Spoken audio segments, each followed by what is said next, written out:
House. Hi, my name is Jesselyn. I'm going to be your first affirmative constructive. Contention number 1. Syria's use of chemical weapons is stepping closer to Iran choke-holding the world and triggering nuclear weapons in the Middle East. Subpoint A. We cannot afford to live in a world in which nations can use chemical weapons. Anne-Marie Slaughter, President and CEO of the New America Foundation, CNN, September 4th, September 8th. We cannot afford to live in a world in which nations can use chemical weapons with impunity. The taboo against chemical weapons is particularly strong, and for good reason. Dying by the breath we need to live holds a particular terror. The parents of the children whose shrouds we see could not protect them, even with their own bodies, like human shields from a bullet or a bomb. Subpoint B. If we allow Syria's use of chemical weapons, leaders can do whatever they like. Anne-Marie Slaughter is President and CEO of the New America Foundation, CNN, September 4th, September 8th. If we do not act, we are signaling that the world has suddenly become a far more permissive and dangerous place, that taboos can be broken, and that despite the pious words of the international community, leaders can do whatever they like within their own borders. If leaders can do whatever they like, Iran will see chemical weapons as acceptable. Chuck Freilich, former Deputy of National Security Advisor in Israel and staff writer, Los Angeles Times, May 9th, September 8th.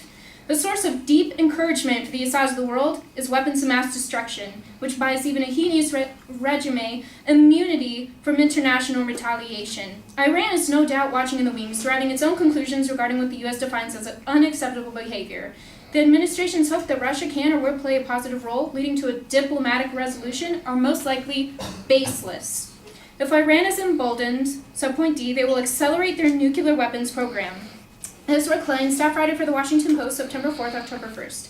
If Obama can't obtain congressional authorization for limited strikes against Syria, Iranian leaders will be emboldened to accelerate their nuclear weapons program, knowing full well that the U.S. has proved itself a paper tiger. Only by striking Syria can the U.S. show that it takes weapons of mass destruction seriously and has the resolve to act against them.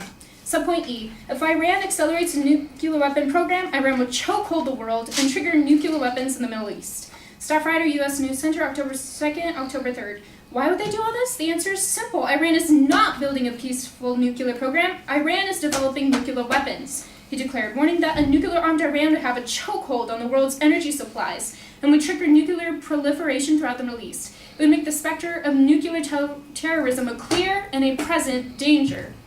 Contention number 2.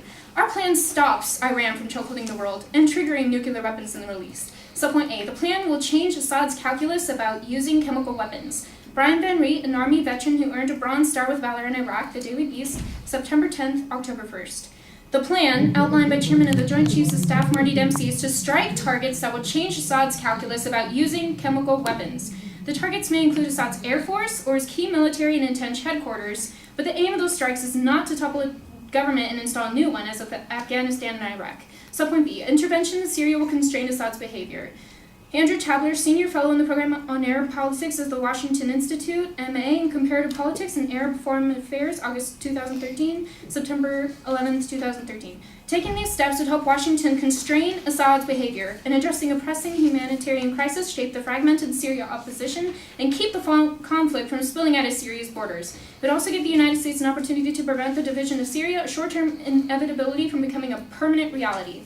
Subpoint C. We will deter Iran from nuclear weapon building by sending a bold message. Tom Curry, National Affairs writer, NBC News, Press Pass, the official blog Meets the Press.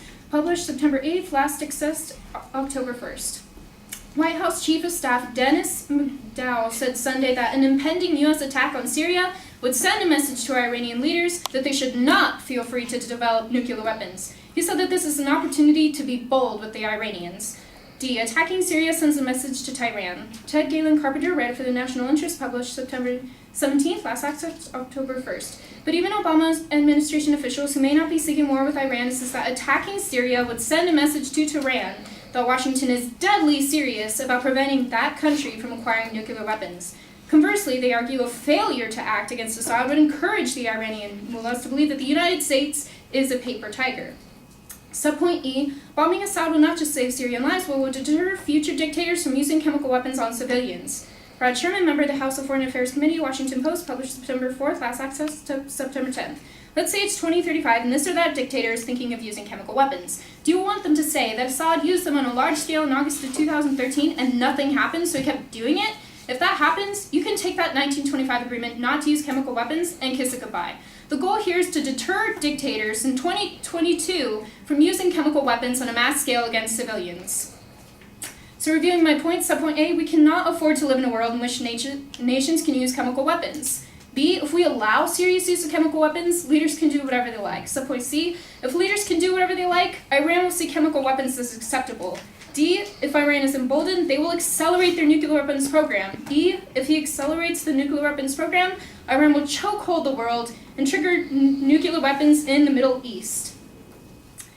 Our plan stops this from happening by changing Assad's calculus about using the chemical weapons. B, if we intervene in Syria, we will constrain Assad's behavior. C, we will deter Iran from nuclear weapons by sending the bold message. And D, attacking Syria will send a message to Iran to get that started. A diplomatic resolution is most likely baseless. The U.S. has proved itself a paper tiger so far, and only by striking Syria can we resolve to act against them, and they will take us seriously. Iran is developing nuclear weapons. Okay. I now stand up for cross-examination.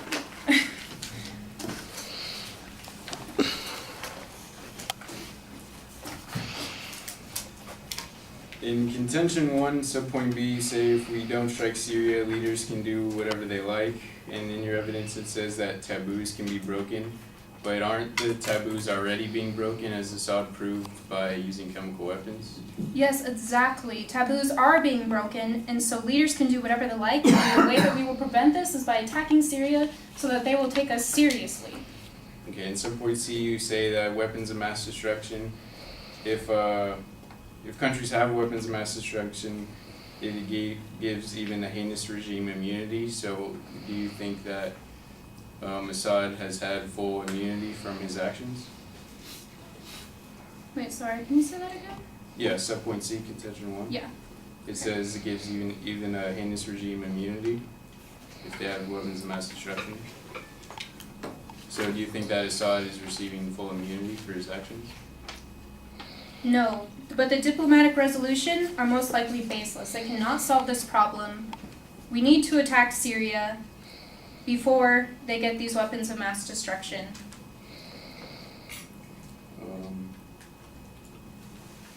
That's all. Excellent.